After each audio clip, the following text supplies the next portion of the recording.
So there we have an almost completed food case from the 18th century.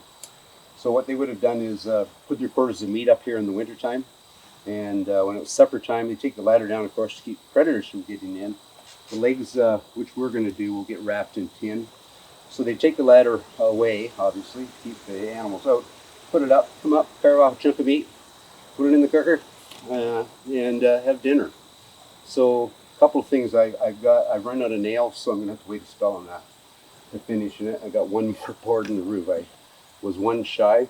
And I got some trees that are in close proximity, so we're going to limb them back so the squirrels, we got some pretty athletic ones around here, can't jump from the tree to the food case. And yeah, we're almost done this project.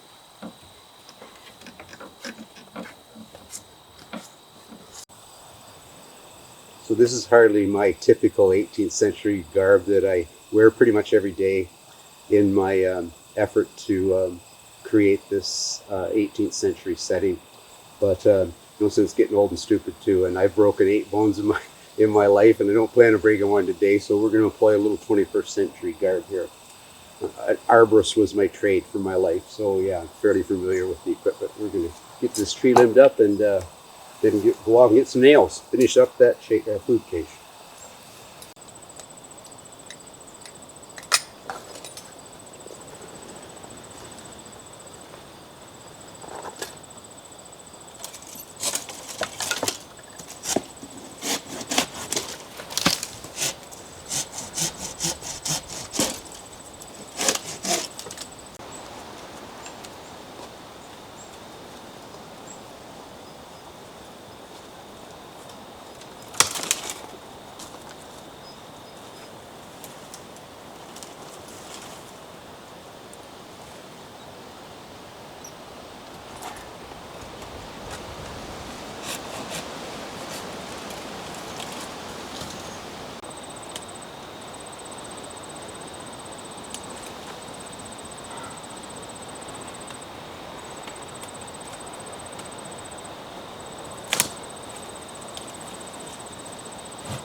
can't believe the interest that people have expressed in the comment section on our root cellar. So it's a pretty basic structure. It's not totally 18th century. Have a few modern things happening here, but essentially it works the same.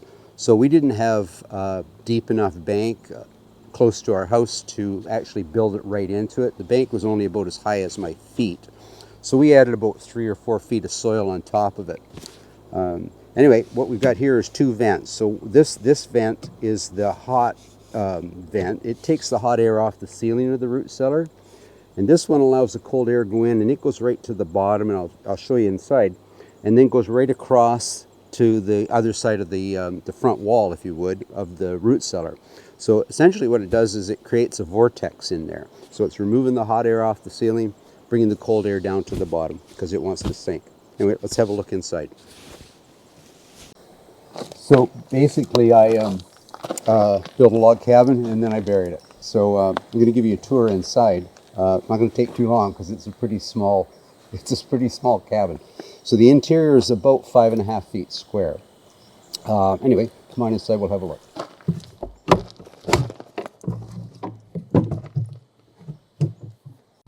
The only modern thing I keep in the root cellar is the temperature gauge and a humidity gauge.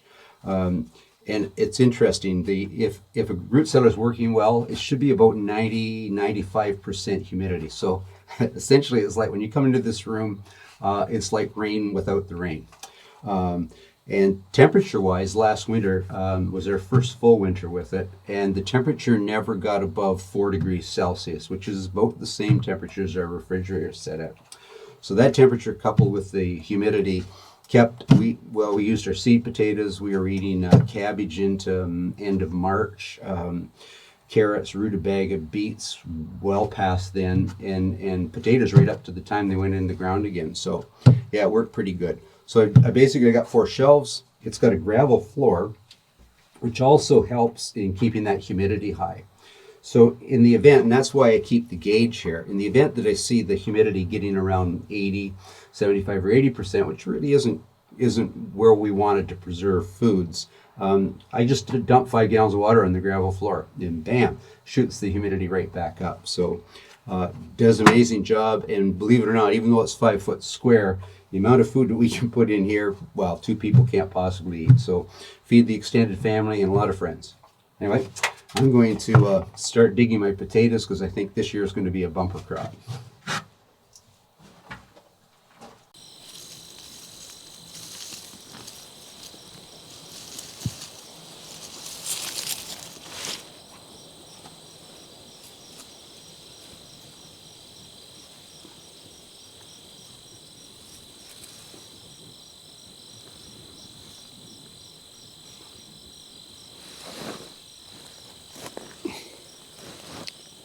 Perfect. So the other day we talked a bit about corn and how we took it for granted, and here's another simple food, the potato, that we take for granted. It certainly is one of the major foods to feed the planet. So wee bit of history, as I always do, a wee bit of history. Anyway, my ancestors all come from Ireland. So if we go back to the potato famine, which started in 1845, ended in 1852 before they started to produce good potato crops again. During that time period, approximately 1.2 million Irish people died of famine, literally starved to death. And over the course of those years, approximately 2 million plus had immigrated to other parts of the world. And it decimated the population. It was basically about somewhere between 20 and 25% of the Irish population. The worst year was 1847, and they called it Black 47. And there's songs, there's poems, and they remember it to this day. And so a lot of them made their way to the New World. They made their way to major cities like New York, Philadelphia, Boston, Toronto, Montreal in Canada. But when they arrived in the Americas, the American Civil War was just on the cusp of starting. And there's a song, let's see if I can get this right. They stuffed a musket in Patty's hand, saying, "You must go and fight for Lincoln." And a lot of them did. In fact, there's some famous Irish brigades of the American Civil War. But back to the potato, it's interesting if there's anything good that come out of it. First of all, the fungus that caused it, this potato blight, is long been eradicated. But one of the reasons that it happened is they planted a single potato, the lumbar potato. It was popular, it was productive, like the potatoes you see here, and there was no biodiversity. And so if there's biodiversity, if they'd had other potato crops at the time, they could have compensated for the ones that caught the blight, but they didn't. And if one thinks about it in today's world, with the loss of biodiversity in our natural environment, it's frightening to think of what the end results are when the simple food of the potato was affected so in the 1800s. Anyway, got a lot of digging to do. Want to get these out, want to get them in our root cellar because we're going to move some.